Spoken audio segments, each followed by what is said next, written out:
I'm Rachel and welcome back to my channel, Bales 1986 SW, and welcome to Vlogmas! A couple of weeks ago I asked on my channel, ask me anything, because I was going to do a Vlogmas Q&A. Today is the day I answer those questions. So I had quite a few really good questions, really random, a really good mix of questions. So I'm going to answer those questions today for you. So let's get into it. The first question is from Karen, and she says, how did I meet my husband and how did he propose to me? Well, me and the husband met when we were children, teenagers.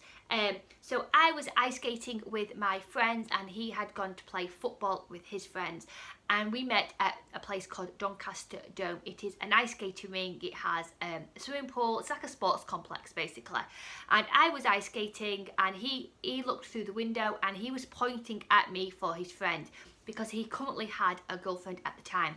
I'd seen that he'd pointed at me and I thought, he looks quite good looking, so we decided to exchange numbers kind of thing, and we exchanged numbers and we became really good friends. And obviously he was loyal to his girlfriend, and obviously I didn't push that or anything like that. I met his girlfriend and we were just really good friends. We just clicked. I can't tell you, we're just really good friends. We just got each other really well.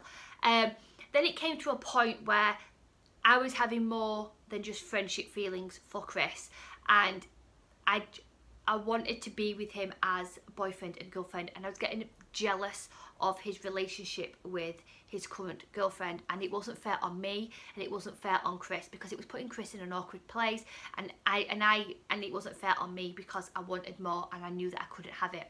So I decided to come out with it, and I said to him, you either carry on with your relationship or we try and make it a go, because I just want more than just being friends. And at the time he was loyal to his girlfriend and he said, I'm going to carry on with my girlfriend. And I was like, cool, not a problem. I said, but we can't speak again because I just want more. And he's like, yeah, not a problem. And we went our separate ways. Within that separation period, I had gone to college. I was in my last year of college. I had a job at a part-time job at Brunswick, which got transferred over to Brantano, and then his best friend, I was working on the Saturday, his best friend had come into the shop and said, looking for some work boots, and he said, oh, I didn't know you worked here, and does Chris know you worked here? And I'm like, no, we've not spoken for quite a bit now. He's like, oh, well, he's not with his girlfriend, he's working, he's a painter and decorator now, he's got his driving test, etc. I was like, all right, brilliant, nice one, you know, because I just knew that if I saw him, and at the time I just started dating someone.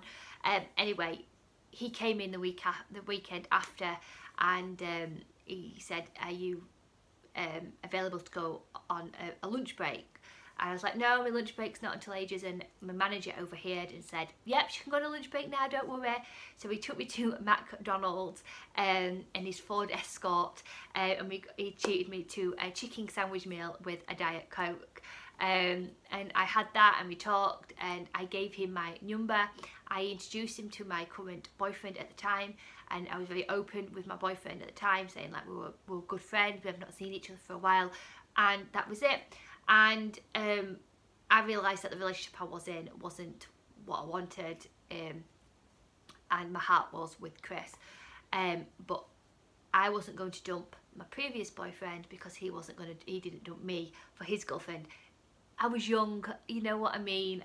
So I stuck with my current boyfriend and for as long as I could, and I realised it wasn't fair on him, it wasn't fair on me, and we went our separate ways. And me and Chris were just friends at that time. And then I had got a place to go to Uxbridge University down in London, Brunel, and he realised that he wanted more. So he approached me in the week before I was going to Uxbridge University and said, I know this is really like selfish of me to ask you this, but is there any chance we can be boyfriend and girlfriend, but I can't do a long distance relationship? And I said, we'd always spoke about this, that we couldn't do a long distance relationship. For us that wasn't something we could do. I spoke to my parents about it, because obviously we'd all geared up for me going to university, and my mum said, you have to do what makes you happy. I'd rather you stay here and make this work, but you'll need a full-time job, or you go to university and I was going to be a PE teacher. It's entirely up to you. But all I want from you is to be happy. So I decided to make it a go with Chris, and I've obviously never looked back. And me and Chris became an item. And then going on to the proposal, I was 19, nearly 20, so he was 20, nearly 21. No, I was 19. I was 19, I'm coming up to 20, so he was 19 coming up to, no, he was 20 coming up to 21, yeah. So yeah, our restaurant was called Cactus Jack's. It's in Doncaster. It's like a Mexican themed restaurant, so you've got like a jail section, your tables are like barrels, and we always used to go there as like have a Coke and things like that, and then we used to go head into town and have some drinks, etc. It's it's our restaurant kind of thing. And he was going to propose there, but he couldn't do it. He just couldn't get down on one knee at Cactus Jack's. He just knew early on that he couldn't do it, but that's what he had planned. So while we're getting ready to go out to Cactus Jack's, he came out the shower. He had a towel wrapped around him, and it was at his parents' house. His parents had gone away for the weekend, and he had a towel around him, and he placed the ring underneath the bed, and he took the deodorant cap off his deodorant, and it fell on the floor, which obviously it fell on the floor. He did it on purpose. And he went to get the deodorant lid off the floor, and as he was bent down on his knee, he took out the ring, obviously because I was sat on the bed, and he went, "Will you marry me?" And I was like, oh my days, yes.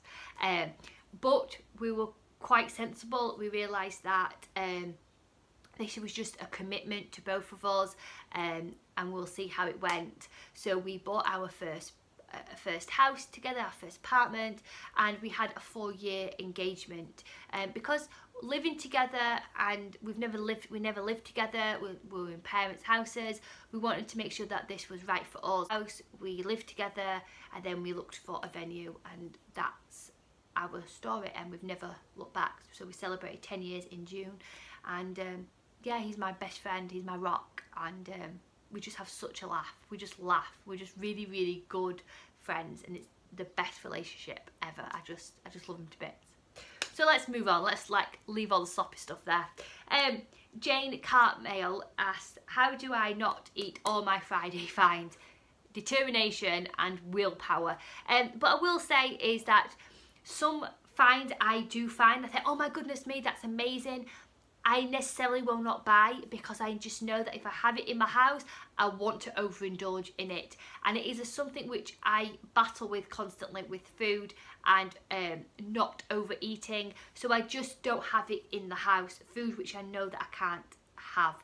Or if it's higher in sins, so if I do decide that I want 2 things and it's going to be 24 sins, then I won't have that in, because I know that if I do want 2, then it's way over my sins. Whereas if something's 6 sins and I think, oh, I'll have 2, then I'm 12 sins, because I have all my sins mostly on a night time. There's a dog barking outside, I do apologise. So that's how I do my Friday finds. I do try and, you know, really, really good, but it is a lot of willpower and determination.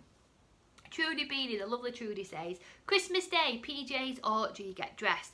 My Christmas Day obviously is spent at Disney, so we get up in our pyjamas, we open our presents and our stockings, and then we get into our swimsuits and we have a Christmas Day swim in the pool. So I'll be in my swimming costume about 9:30 in the morning, having a Christmas Day swim with the family. It is just magic. Honestly, it's amazing. And then we get out of there, we go back to the hotel, we go back into our room, and we get changed into some really nice like party gear kind of thing.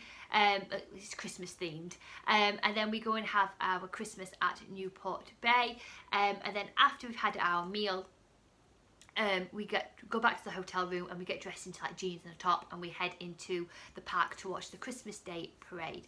So that's what I do on Christmas Day. Then what does your hubby think to my vlogging? He's cool with it.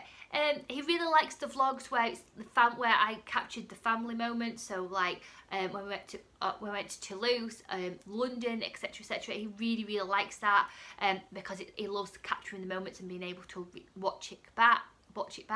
He doesn't obviously get like the tag videos, the like why would people want to watch what you've actually bought, like hauling. He doesn't get it. His brother, I always forget his channel, it's 18 Dapper or Dapper 18. He does vlogging all the time. He vlogs all the Doncaster Rovers games. So it's not something which he finds weird or anything like that, because obviously Dan's done it for his football. He does do like lifestyle things and everything like that, but it's mainly football. So yeah, he really enjoys it, and if it makes me happy, then he's cool with it.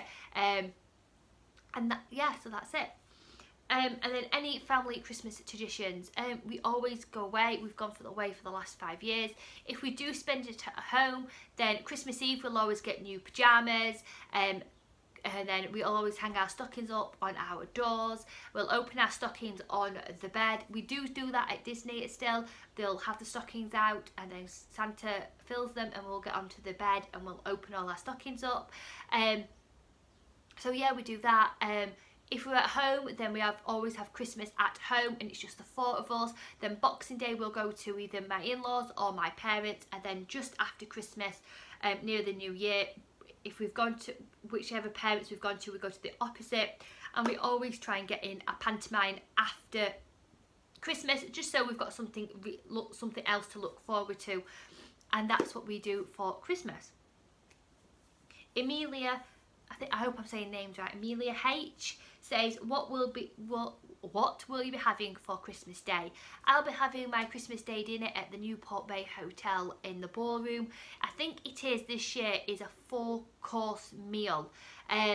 I don't know the specifics of the meal. I try and like it as a surprise kind of thing. So we'll be having a 4-course meal there with drinks included and with characters and things like that. It's just magic, absolute magic, and I cannot wait. So that will be my Christmas Day dinner. French celebrate Christmas Eve more than Christmas Day. So the Christmas Day event is mostly for the Brits, because obviously we celebrate Christmas Day more than Christmas Eve. So it's a really nice event. So most of the time it is turkey or it's ham, because obviously they know that all the Brits that's our tradition. So I will be having a traditional posh Sunday lunch kind of thing, and there's always Pingsley blankets, which I'm really happy about. So yeah.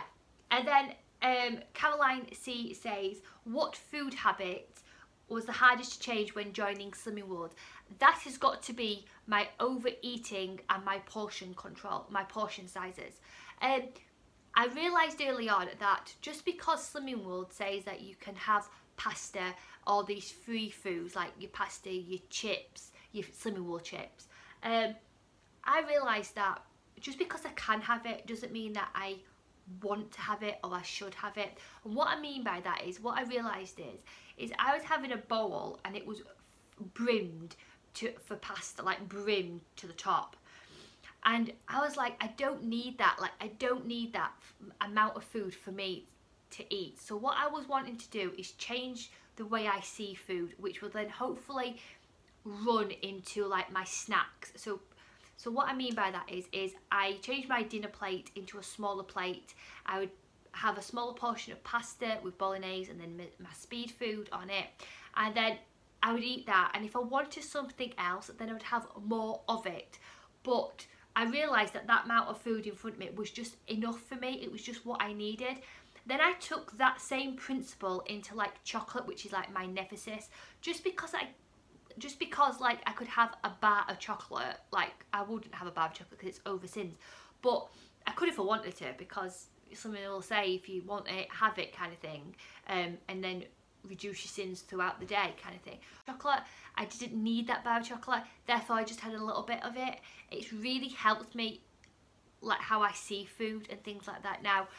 That was my main bad habit, was my overeating, so my portions got reduced, and because of that I now reduce my snacks and my snacking, etc, etc, and I will overeat now on the good food. So like what I would call good food is like my speed food. I allow myself to have as much as I want of that, but my free food I do control. But that's something I do. Whatever works for you on something, well, then you have to do what you need to do on the plan. Also as well is I was associating food with an emotions, so I would eat when I was happy, I would eat when I was sad, I would eat when I was angry, I would eat because it was Christmas, birthdays, Easter when it was chocolate, and I realised, it took me a while, I mean this is only a new thing, that just because I can have 4 mince pies because it's Christmas doesn't make me happy if I only have 1 mince pie at Christmas. Just because I can doesn't mean that I need to. So I don't associate food now with an attachment to an emotion, but that is something which I am constantly working at, because that is something which, especially now that I'm at a happy place and I'll go, oh, mince pie won't hurt me, I have to really control it and go, no, I don't need that, I'll wait until this day to have that, because I know that I'll appreciate it more with family with a cup of tea and have a girl chat with a mince pie than me being at home and think, oh, there's a mince pie there, I'll just have it. Not associate food with an emotion now, but that is something which I am constantly working at. I have a passion for reading and books. Have I ever considered writing a book, and if so, what kind of book would I write? If I was going to be honest, the only book I would want to write is a children's book, and that was about being different. It's cool to be different and embracing your imperfections. Just because obviously my daughter has a feeding tube, I want children to see that every child can be different and it's cool to be different and things like that. So I would only write children's books about disabilities and being accepting of what you are, who you are, and it's cool to be different kind of thing. I wouldn't there's not a story in me which I want to write about anything, so yeah, just children's books about that. Then Donna Lou asks my favourite author and my favourite book. My favourite author is Catherine Hughes, who writes The Secret, The Key and The Letter. Her writing skills are amazing, and people say, well, if that's your favourite author, then why isn't it your favourite book? My favourite book is Wonder by R.J. Palacio, but R.J. Palacio has only wrote one book, which is Wonder, which is like my favourite book ever of all times, will always be Wonder. However, because she's only wrote one book, I can only judge her writing on that one book, and I don't think that's fair.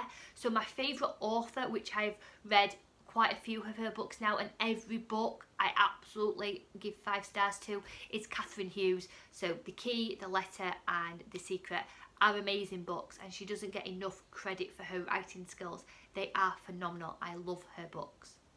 And what musical would you love to see? There's only one musical I really desperately want to see, and that is Hamilton. I listen constantly to the soundtrack of Hamilton. It's my favourite soundtrack of all time, so I would love to go and watch the musical show of that. Emmeline H says, is there any similar item I would make a healthy extra A or B, which fits in through the dairy and the fibre category? So healthy extra A would be camembert. I love nothing more than camembert. It's one of my favourite things ever, with some garlic crushed up on top, with some chutney on top as well, onion chutney on top. Oh, it's amazing. And then my healthy extra B would be a white baguette, a small white baguette, so therefore I could have my camembert and my white baguette is my healthy extra A and B, and I would be very happy, because they're my 2 favourite things which I love and I miss. Andrea says, would I ever consider being a consultant? It's something which has I've gone, oh, I won't mind doing that, but the amount of work and time committed to that job, I can't commit that time, and it wouldn't be fair on my members, etc, etc. So at the moment in time, it's a no, but I have considered it. Sally asks, What would be your 3 all-time favourite desert island? They would be Let Them Be Little by Billie Dean. That is a song which reminds me of my children. If you have never listened to it, then do, because it is a lovely song. Let Them Be Little by Billie Dean to remind me of my children. Then my other song would be Queen, Don't Stop Me Now, because that was my first dance song with Chris, so that would remind me of Chris. Then my third song would be Katy Perry, Raw, because if I'm in a desert island, I want some like oomph about it and get me like going and let me like, yes, I can do this kind of thing. So there would be my 3 songs I would take. Frida asks, what does the hubster think to my weight loss? He honestly thinks he's got a new woman. All laughing aside, he's really, really proud of me. He's so happy that the Rachel he knew has come out, and yeah, I'm more confident. I'm just back to my old self. I just feel happy in my own skin, and it's a really, really nice feeling. And so yeah, he's really proud of me. He's just proud, and it's really nice feeling to know. Then moving on, Bronwen Payne asks, am I able to go out for a meal as a family as Grace is tube fed, and how do I manage at Disney?